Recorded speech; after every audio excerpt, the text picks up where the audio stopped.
Yeah, that's good stuff. Woo! Okay, I'm awake. Yeah, we're alive, baby. Woo!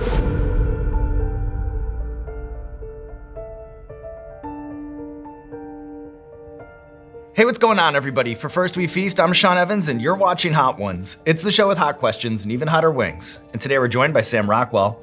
He's an Academy Award-winning actor and prolific as well, with more than 100 TV show and film credits, including Moon, Galaxy Quest, 3 Billboards Outside Ebbing, Missouri, The White Lotus, and many more. His latest film, though, is the animated comedy The Bad Guys 2, which is set to release in theaters on August 1st. Sam Rockwell, welcome to the show. Thanks for having me, Sean. Thanks a lot. What's going through your head as you stare down the wings in front of you? Do you feel prepared for today's interview? I do.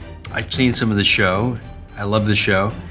And my favorite part is when Judge Brolin says, I don't want to talk to you anymore. Well, you know what? Yeah. It's an inevitability, all right? Yes, when we're doing this show. Are you ready to get started? I'm ready. I think snot's going to be coming out of my nose. It's going to be great.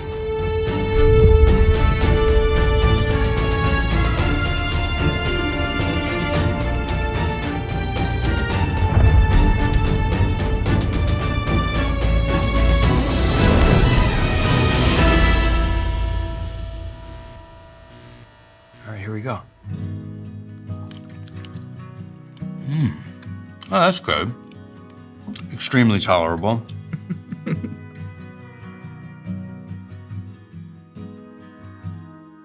Should I take a second bite or should I leave it alone? You know what? I follow wherever you go with it. That's where I go. Now is the time to probably eat more. Yeah. It's a good time to indulge. That's delightful. So when you're voicing a very physical character like Mr. Wolf, who does a lot of running, being chased, and generally being thrown around, do you ever do recording sessions where you're just making impact noises? And if so, can you pull back the curtain on that? Like, is that particularly exhausting for an actor? It is, because you're trying to get a result really quickly. You know, like they'll say more energy, which is not always the best direction, but.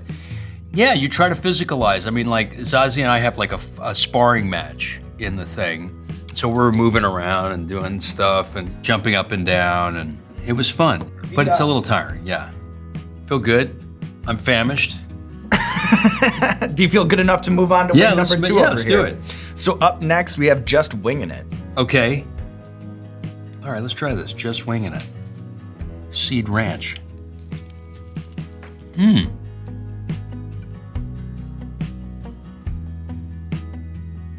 Mustard, garlic, pepper, lemon. You're catching them all. I'm reading it off the label. Datel, Savina. It's really good. So TV shows and particular episodes can oftentimes break through, but it's rare for a single scene to capture the zeitgeist the way that Frank's monologue does in episode 5 of The White Lotus. How did Walter Goggins' reaction elevate this scene in your opinion? You know, because it is interesting to think about how the tone, which is calibrated to a knife's edge, could have been totally different based on how he played Absolutely, with it. I couldn't have done it without Walt, because Walt has his own monologue that he's just not saying. But he's internalizing it, you know. Walt's incredible in that scene. And I knew that, because Walt and I are old friends, we met on Cowboys and Aliens, that we would have a kind of an instant Butch and Sundance kind of vibe going, a little, you know, Cagney and Lacey kind of vibe. So I just had an instinct that we would have that immediately. Did you have a go-to monologue during your auditioning days? And if so, what was it about it that connected with you? Yeah, I did. Well, I did Biff Loman and Death of a Salesman, but I did some bad ones too. I did like Jake LaMotta and Raging Bull. You know the scene where he goes, he's eating the steak and he's like, bring it over here, bring it over. It's like a piece of charcoal. Bring it over here. You know, that scene. So it starts with him talking about his hands and that, you know, they knew, the judges didn't know, knows what I'm with them. But the people, they knew. And he's talking about his hands, and then he's yelling at his wife, and they have this big argument. And I did that. This agent said to me, don't ever do that monologue again. But I like you, and I'm gonna represent you, but don't ever do that again, ever.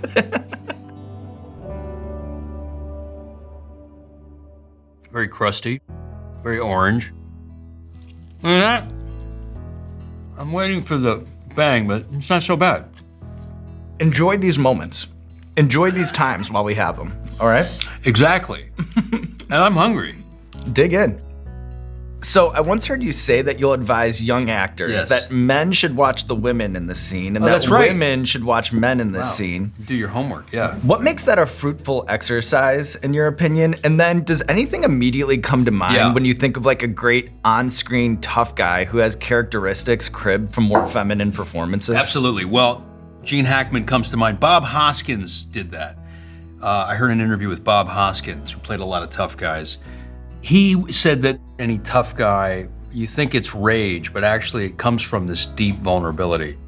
And then another piece of wisdom that I've heard you drop is that an actor should treat every script, even the silliest, as though it's Hamlet. Yeah. What stands out is like the most ridiculous role that you committed to, like you were playing Iago at the Globe. Iago at the Globe. Yes. Well, I wish I was playing Iago at the Globe. But yeah. Well, I think Galaxy Quest comes to mind as far as taking it very seriously. I was walking around, a lot of coffee, getting really hyped up, and like trying to have a nervous breakdown on camera so that people would laugh at it, which is totally ridiculous, you know?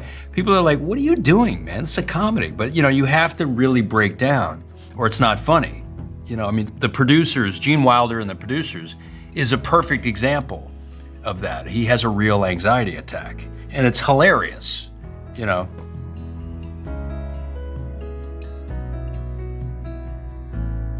Well, that's starting to, that lingers a little. Okay, it might be time for some beer. We got it on standby. Oh, has it been 25 minutes?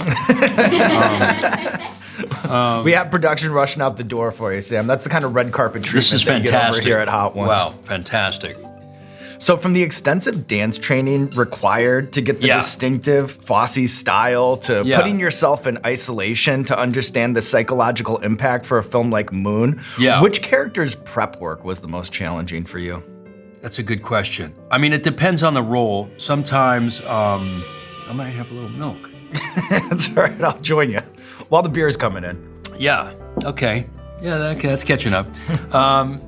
With 3 Billboards, it was extensive preparation, but I had the luxury of time. I did some ride-alongs with some cops from Missouri, cop in LA. I had the cop tape my lines from Missouri, and yeah, wasn't he like a police chief out of like Springfield or something? Yeah, he was discovered from an episode of Cops in 1989 or something like that. Yeah, he might have been. Yeah, he might have been. I watched a lot of Cops, actually. The thing about Cops, though, that you don't get is the smell. When I went into this crack den, or like meth den, sort of slash hoarders, and the smell of feces and drugs and like mildew was so intense. It was this neighborhood that they said, well, we're gonna take you to this house. And you don't get a scratch and sniff on Cops, you know what I mean? It's intense, just like But what an experience that would be, right? Yeah, you know, if you had a scratch and sniff at home, you'd know what we're going through. Hey, Sam, look at look how accommodating we are. Look at this, fantastic. So we have water, we have beer, and milk. And hot sauce. And hot sauce. What Lots a combination. Of hot sauce. Let's party, baby.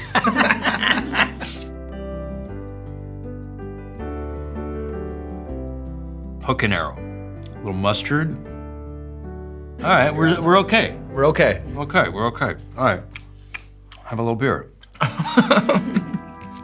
Is it true that while shooting The Way Back, that you would oftentimes goof around on the loudspeaker and once had to apologize to the owner of the water park for doing a herpes joke while families were present? Yes, I think that's true. That is true. We had a live park. Those weren't extras. Those were people going to the park. It was a functional park we had to shoot in. So we had real families there. We were saying rated R, rated PG-13 ad-libs into this megaphone, you know. And the woman got very upset, rightly so. There were kids there, but we were having a lot of fun, yeah. Do you remember what you said? It was probably some kind of herpes joke. Herpes complex 5,000 or something like that. I was warning the kid. I was just, you know, fucking with the kid, you know, making sure he was getting lots of shit for trying to ask for a date. That movie was a lot of fun, you know. Maya Rudolph, God, she's funny. One time I shot a scene with Maya Rudolph. You did? Where, like, her character from Loot was on Hot Ones. What happens to her character? Does she get like? Does she get to have a bad reaction? You know how you were talking about like trying to work up the nervous breakdown, you Yeah, know, because yeah. it's funny. It was right in that, you know, like that was that was what she was doing. Oh, that's really. great. Yeah, so she has a nervous breakdown during Hot Ones. That might happen to me.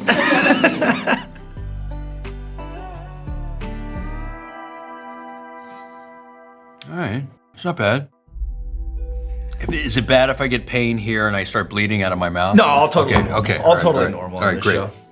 So I read a quote of yours where you said that some of the best directors are not necessarily actor friendly. Yeah, they don't have to worry about talking to me as an actor. I mean, they have a lot on their plate. I think that, you know, as long as they're nice people, they're not dicks, you know, then it all works out. We take care of our business and they take care of theirs, you know. And even if they are dicks, you know, as long as they're technically proficient. Yeah, you know? exactly. We can look past that. Yeah, just make a good we can movie. get past that. Are you ready to move on here to sauce number 7? You're All right, doing this great. This is great. Oh, it's a microphone. I thought I was having a heart attack. Oh, it's a microphone. Okay, good. All right, sauce number 7. So this is this one? Yep, apricot. Apricot. Okay. Uh-oh. All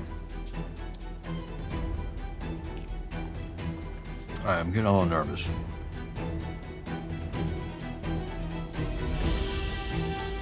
Okay. That's getting a little intense. Yeah. And that's the road that we're on, you know? Remember the good times, Sam. Remember the good Do I have times. some milk, maybe? Yeah. Is that where we're going? That's where we're heading. Wow.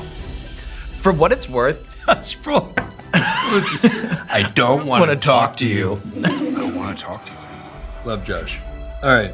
so for what it's worth. Uh-oh, I almost went in my eyes. I know, be what? very careful. Okay. Be very careful. That was a close one. So for what it's worth, I think you have Yes. a real gift for playing characters who are under the influence. Yeah. Is that a lot thanks. of fun for an actor? Like It is that fun. particular assignment, is that fun? It's called impediment work. So anything where you've got a limp or you got a hangover, you're drunk, or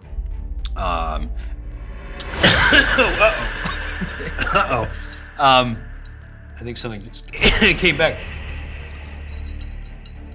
Olivia Colman in The Favorite, she had a stroke and she had to figure out how to play the stroke and one side of her face is not moving. My left foot, probably the hardest impediment acting I've ever seen. And so drunk is in that category. I have gotten drunk and taped it and looked at it the next day, which is useful, but doing the scenes. But if you don't record it, you're not gonna remember what you did, so it's not sort of pointless, you know what I mean? Catch-22 situation. Yeah, for an exactly. actor. Yeah. You gotta watch it and then, you know, copy it. And then as someone who studies mannerisms so obsessively, Yes. do they ever stick with you? Like, do you find yourself doing George W. Bush style hand gestures, like even long after a film like Vice is wrapped? Absolutely. I had a twitch in my chin that wouldn't go away, and I couldn't figure it out. It was like twitching right here, and I was taking magnesium. I went to a doctor. I was like, "What the fuck is this? It's twitching. You see, it's fucking twitching." And it was because I was overworking this muscle because I was talking like this, you know, having a little hot sauce. Yeah. And this started going every day. I was talking like that, and it was and so this fucking muscle was getting overworked. And that's what was happening. The day I finished playing George Bush, it went away.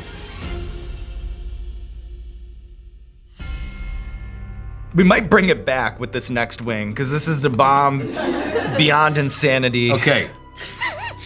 Okay, this is the bomb. Okay, uh-oh. I'm nervous. I got a little nervous. I just peed in my pants a little bit.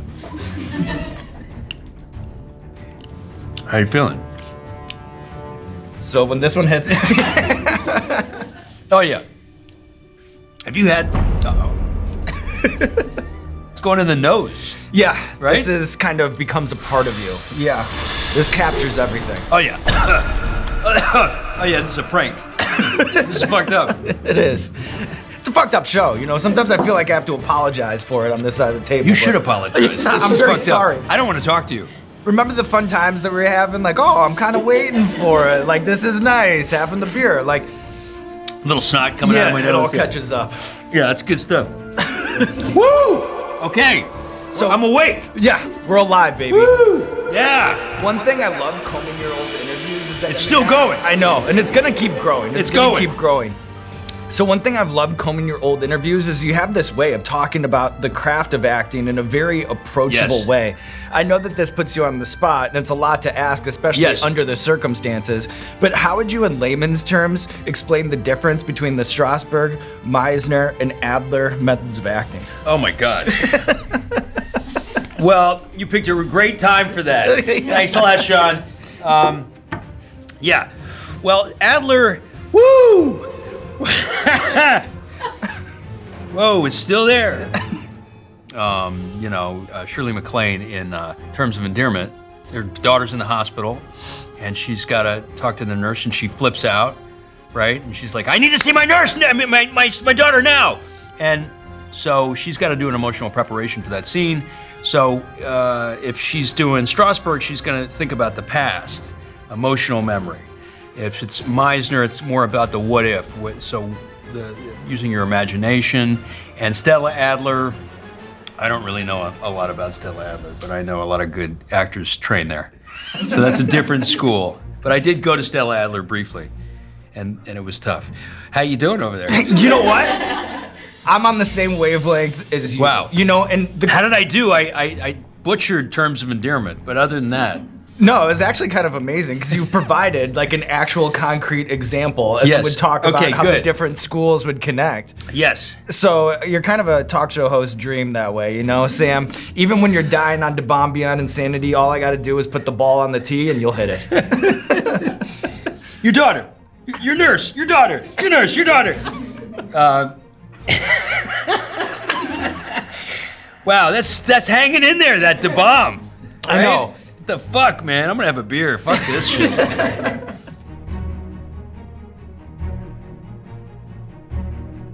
Sucker punch. Come on, guys. I'm watching you. Yeah, I got eyes on you too, all right, Sam?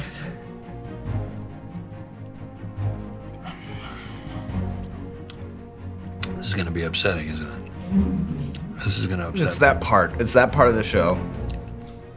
This is fucked up. Yeah. But you are almost to the finish line, Sam. You're almost there. Just one more wing to go. Okay. Yeah. That's just wrong. Can you give us one pro and one con of attending an outward bound style alternative high school like yeah. Urban Pioneers? Well, I learned a lot, actually. It had a reputation for being all the flunkies and stoners would do it to graduate, and then it was an easy way to get, a C+ and get out of high school. But it actually turned out to be really an amazing thing, and it changed my life.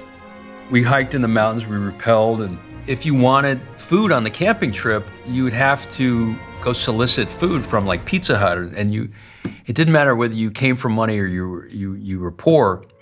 I thought that was really a life lesson in that you gotta go hustle. Yeah, it's kind of a good curriculum. Yeah. To be exposed to at that age. Absolutely. Yeah. Well, Okay. look at you now. Look at me. Look at you. Look at us. Look at us. This is fucked up.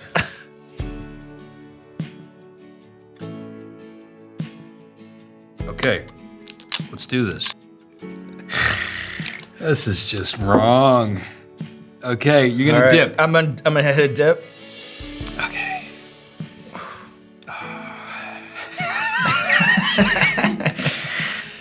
Okay. Here we go. Ready? Ready. Go.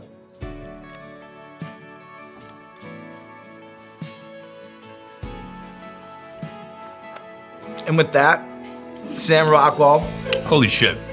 you've taken on the Hot Ones gauntlet, and to close things out, you're keenly aware of accents Yes. and mannerisms. And maybe I regret asking this question, but I am curious, if you were playing me in a movie, what kinds of characteristics and idiosyncrasies have you quietly observed from that side of the table? Well, Like, is there anything that you would key on? First of all, this show is awesome. You use your hands a lot, which you probably already know. And I don't know what your accent is. Midwest, but it's not like, the Bears, You know what? I think I've been in New York just long enough Yeah, to shake it. sure. Woo!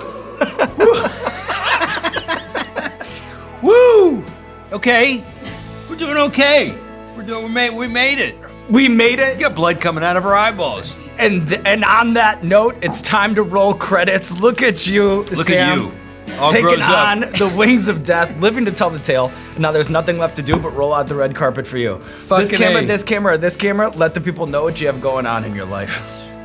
All right, Bad Guys 2, open soon. Check it out. Woo! Holy shit. Thank you. Holy Christ. Good questions. Wow. What are you gonna do now? Just give you a hug. Hey man. Good job. Don't touch my eyes! Thank you. That was awesome. You did amazing. So what we'll do? Woo! What the fuck, man? I'm gonna have a beer. Fuck this shit. Hey, what's going on, Hot Ones fans? This is a very special announcement for the heat heads out there. If you're someone who needs a little spice in your life, then the Hot Ones monthly subscription box from Heatonist is for you.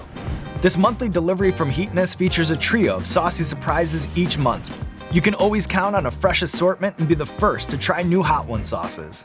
By now you know the drill, heatonist.com, heatonist.com. That's heatonist.com to get your hands on the Hot Ones monthly subscription box. Get it for yourself or get it for a friend. Trust us, you don't want to go another month without it.